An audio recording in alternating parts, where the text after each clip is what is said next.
أكلتنا لليوم بشاميل بالخضار والبطاطا، بس بدون لحمة وبدون دجاج، والطعم طلع عن جد كتير طيب.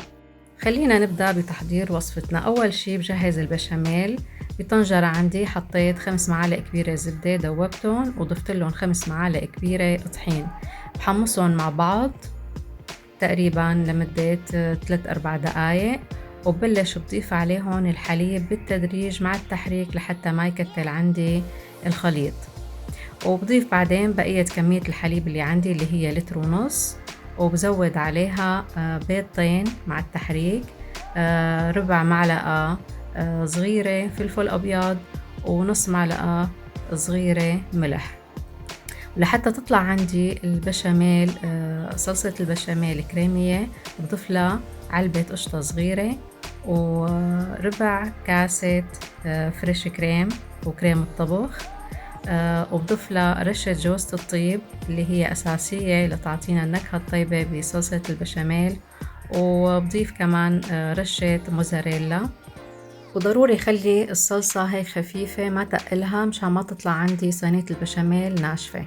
وهلأ ببدأ بتحضير الخضار. عندي حطيت معلقتين كبار زيت نباتي، ضفت لهم معلقتين كبار زبدة، وضفت البصل اللي مقطعته ناعم مع 3 فصوص توم كمان ناعمين، بقليهم لحتى يتدبلوا، وبضيف لهم فليفلة خضراء حمراء وخضراء مقطعتها كمان مكعبات. ممكن انه نضيف اي خضرة نحنا منحبها، ممكن نضيف فطر، بروكلي، كوسة. انا ضفت جزر وذرة، ودبلتهم وضفت لهم ملح وفلفل، وصاروا عندي جاهزين بهذا الشكل.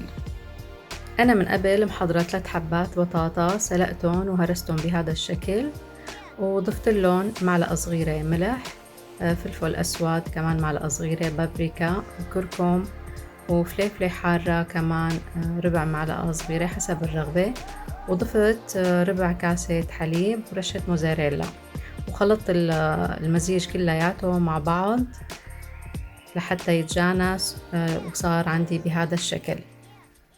وهلأ بعد ما كل المكونات عندي صارت جاهزة، بجاط بيركس بدهنه بالزبدة أو بالزيت النباتي، وبفرد طبقة من صلصة البشاميل اللي أنا محضرتها، وبعدها بحط طبقة من البطاطس يلي كمان أنا مجهزتها، بفردها على كامل الصينية بشكل متساوي، بوزعها بهذا الشكل.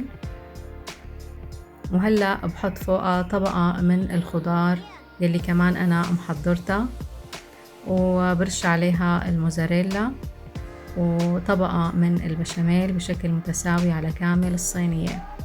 وأنا من قبل سالقة معكرونة ومجهزتها، وبحط طبقة معكرونة على كامل الصينية، وبرجع بحط طبقة بشاميل مثل ما انتو شايفين، وبوزعها بشكل متساوي. واخر شي برش الموزاريلا وبدخلها على الفرن لحتى يتحمر الوش عندي ويصير لونه ذهبي. طعمة البشاميل بالخضار وبالبطاطا أنا متأكدة كتير رح تعجبكم، طعمتها كتير طيبة كتير خفيفة، جربوها ورح تعجبكم.